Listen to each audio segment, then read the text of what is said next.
Hello and welcome to today's video. This video is coming to you from the coastal town of Raglan in the North Island of New Zealand. Approximately 50 minutes drive from the inland city of Hamilton. It's a very popular area for surfers. You may be able to hear some surf in the background down below on the beach. And behind me is the Pacific Ocean, and approximately 1400 miles to the west is the country of Australia. So just as I get started into today's video, I'd just like to quote some lines from a song. The band is Mercury Rev from 2001, and the lyrics are, "I have my suspicion, when the stars are in position, all will be revealed. But I know until then, unless the stars surrender, all will be concealed." The name of that song is The Dark is Rising, and I was very much a favourite song of mine back when it was released, and I do listen to it fairly regularly. That ties in completely with what I talk about, the dark to the light. So the removal of the darkness, and it can only leave light, and that is how I live my life now. So I've been very fortunate to get on a path which has got me to the stage of life where I'm constantly living in the light. I'm talking about that internally and externally. I mean, the sun is shining down on me today, so we've got another lovely autumn day in New Zealand, and I'm out making the most of the sun and absorbing that and projecting the energy out towards you as I speak. So just get into today's topic. I wanted to talk about alignment. So that lines, or the lines from the song there, really are talking about alignment. And in the past, for me to read lines like that, or to read about star alignment and then everything else aligns, and then we're getting into astrology, it was a lot of that was just theory for me. It was intellectual knowledge. It was what I'd read, what I'd heard about, what other people said they'd experienced. And I would probably go so far as to say that intellectual knowledge alone is probably never going to bring enlightenment, or it never had brought enlightenment for me. Really, it was only when I got onto the path. So I talk a lot about being on a path. That came about out of necessity, out of a situation where I was really in a bad place. I was really in the dark, and I had to do something. So I got on the path and I took the steps. And as I got on the path and took those steps, things opened up to me. So again, I talk about that in terms of the universe opened up to me. I probably didn't know at the beginning that it was the universe as such opening up to me. It was only in recent years that I became very aware that it was the total universe that was opening up to me.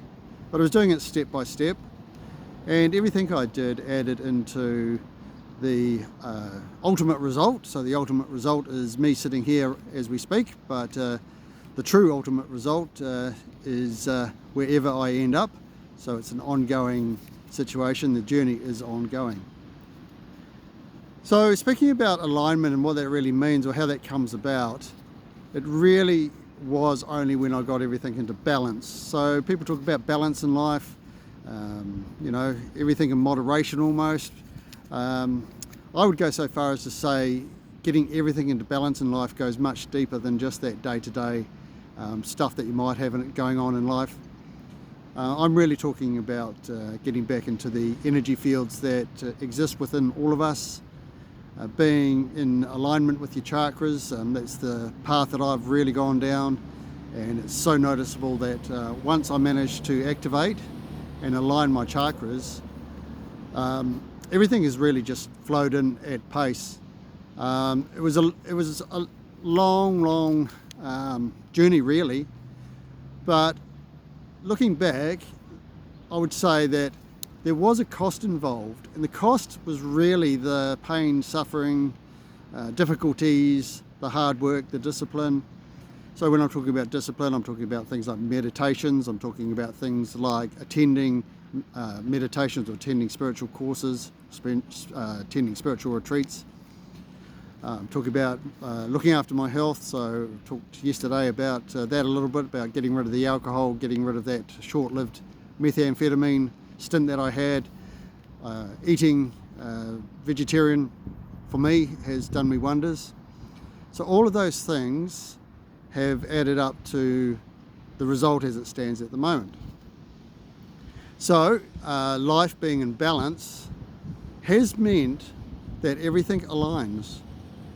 Now that, I had to think about that yesterday, and I was thinking, well, is alignment just that I don't really take any notice of problems, or is alignment truly the universe sort of sending me messages and putting me into situations where things are really noticeable? And as I've explained in many of my prior videos and in my writings, it's once one looks below the surface and looks at the symbology of things and the meaning of things below the surface, even the meaning of words below the surface, that one gets a better understanding of everything. I'll kind of tie that into day-to-day life. So I was pretty mainstream, and for a lot of my life I was trying to work things out on the material, physical plane, or the earth as we all live in. And I struggled. I mean, I was kind of intellectual. I took in a lot of knowledge. I was trying to work out how that would all work together. I mean, there's just so much knowledge out there. I mean, it's a never-ending journey, that part, if you want to go down that track. And I think if I hadn't changed path, I would probably still be seeking the knowledge, but not progressing particularly far. So working things out on that lower realms, so the lower realms being where I'm talking to you from, is hard work. Resolving problems is hard work. Understanding things is hard work. Working through conflict is hard work. It's only when I experience the Gnosis, so I have the word Gnostic in my symbology, so the the Gnostic universal realms uncovered, but the G.U.R.U is the acronym for that. And again, I'll emphasize I'm nobody's guru except my own, and I believe we can all be our own guru, which is we can all dispel our darkness. It was only when I experienced the Gnosis. So this is the real experiences that proved to me beyond doubt that there were higher realms. Proved to me beyond doubt that things like those lyrics in the song, the dark is rising, is true. Now, I know that that can be a stretch for people who have had no sort of experience of that, or maybe just fleeting glimpses of what people have said about that, and perhaps dismiss that as just maybe woo-woo stuff, as I've said before, just stuff that's just comes from the mouths of people who are a little bit away with the fairies. But the thing with regards to that is, I know for certain that this is real, the alignment is real. So how that's really manifested in my life is when things are in alignment and things are in balance, which brings that alignment, everything is easy. And I don't want to sound like, oh, I'm just floating around the world, not taking care of anything, not really thinking too deeply about things, just free and easy, going to the beach, hanging out there, going for a walk and a paddle, and then eating some food and going to sleep. It's actually far from that. It's actually that now that everything's easy, I have time to put into the bigger decisions in life and the bigger questions of life and understanding. And it's once I've understood those things from the higher realms, and these higher realms, they exist. I mean, I've been there, I've explained some of them in my prior videos, and I've certainly talked about them a lot in my writings. Once one can see things from above, that's where the higher realms are. You're getting things in perspective from above. A few days ago I spoke about how I developed some years ago what I call the Himalayan principle of getting to the top of a mountain and looking at things in perspective, which gives you a totally different view, and the view being that you can see all the solutions, or all the solutions that you can see from the mountaintop, so things become easier to work through. But it's when you're stuck with things in front of you in a whole pile of knowledge, or whole pile of theoretical knowledge, and maybe a lot of problems surrounding you, And I call these the distractions of life. I mean, they take your energy away from the potential of you delving into other things. And I'm not just saying to delve into spiritual things, but that's my experience, is to delve into the deep meaning of life. And that can be across the board. I mean, that comes from reading things, listening to others, going out and experiencing it oneself. So it's when that happens that one can get this balance, and life aligns. People turn up, situations turn up, messages turn up. I've talked about that in my prior videos. I've talked about that in my writings. The things that I've put into my writings, particularly my major story, which I've labelled Living the Magic, it's exactly that. I've lived the magic. It's the magic of the higher realms. It's not the magic of the card tricks. Nothing wrong with the magic of the card tricks, I can tell you that. But once you get into the higher realms and you experience the magic up there, everything's in perspective. You're looking at things from a higher level.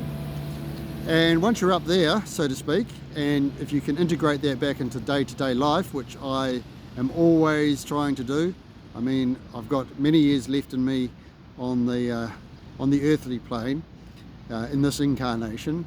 I need to integrate it back into life, and I need to go out and do the things that I need to do, which includes making these videos and includes continuing my seeking of the experiences and the knowledge, and meeting the people and passing on the light. So again, this is passing on the light.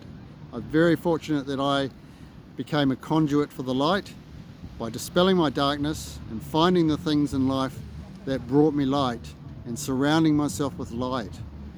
It's very difficult to struggle in life when you're surrounded by light. So it's like anything, we become what we surround ourselves by. And that could be people, or that could be jobs, situations, where we live.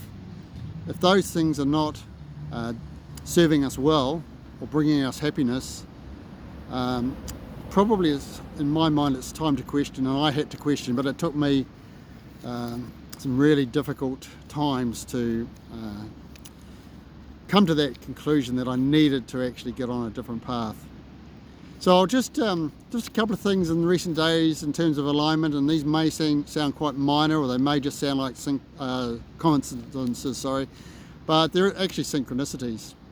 So I'll give you a little example. Yesterday when I was doing my video, I wear glasses, and I put my glasses down and they actually broke. So at the frame where they join, the hinge there broke. So I thought, okay, well, I'm going to have to take that in to either get it repaired or get some new glasses. And on the way to the optician, I decided I'd get new glasses. And in my mind, I thought, okay, those were blue frames, and blue being my favourite colour. But I thought, no, I'm going to look for a frame which is violet, and I'm going to bring that into my life, because violet of the higher realm, or the highest realm, the crown chakra, which I talk about a lot, which is where all this information flows from and the light flows from. I'm going to see if I can find something there, and they have to be the right shape. Anyway, I went into the optician, had a look around, and of course, like anything, there's probably 250 or 300 different frames to choose from, and I went through them once and didn't find anything particularly good. So I went back, and sort of halfway back through, I looked up and there was a frame, and I pulled it out, and it was a violet colour, just perfect violet. And I looked at it, and the shape looked brilliant, but more tellingly, they were made a brand of called Osiris. So Osiris was the Egyptian god of the underworld, resurrection, and it has a very big part to play in my story as well. In my story, Return to the Light, in an ayahuasca ceremony, I visited an underground temple, and I was in the presence of Osiris. So again, this sounds pretty fanciful for those who perhaps, it's too far away from the understanding, and that's all fine. I'm not here to prove anything to anyone, but Osiris, in the form of the brightest white light, was present. So it was just too much synchronicity for me, and I put them on, and they were perfect. So alignment, not a problem that my glasses are broken. I didn't even think it was a problem, and out of that's come something that's brought me symbolism and light. And just another piece, and I'll just quickly try and sum this up. A few days ago I was talking about remembrance, and in that I talked about war, and I talked about I had struggled to see that darkness of war, so fighting and conflict could ever bring light. So darkness versus darkness, even though people are saying we're fighting for peace, they're still fighting. But a couple of days ago after that, or yeah, just 2 days after that, a little quote came up from Martin Luther King, and the quote, as I'll read out, is, "Darkness cannot drive out darkness. Only light can do that. Hate cannot drive out hate. Only love can do that." So a man of deep spiritual experiences, Martin Luther King, saying things like that. This is a gentleman who, in his last speech before he was assassinated, called "I Have Been to the Mountaintop," he talked about a little bit about what I've just talked about in this video, about being on the mountaintop and seeing the promised land. I've seen the promised land, and now I'm living in the promised land, and it's a wonderful place to be, and I can only encourage people to perhaps think maybe it exists, and maybe if I get on a path, maybe I too can go to the promised land. Anyway, I'll sum that up for today. I'll make more videos. I thank you for your time. As always, I ask you to enjoy the journey. We will meet when we should, and namaste.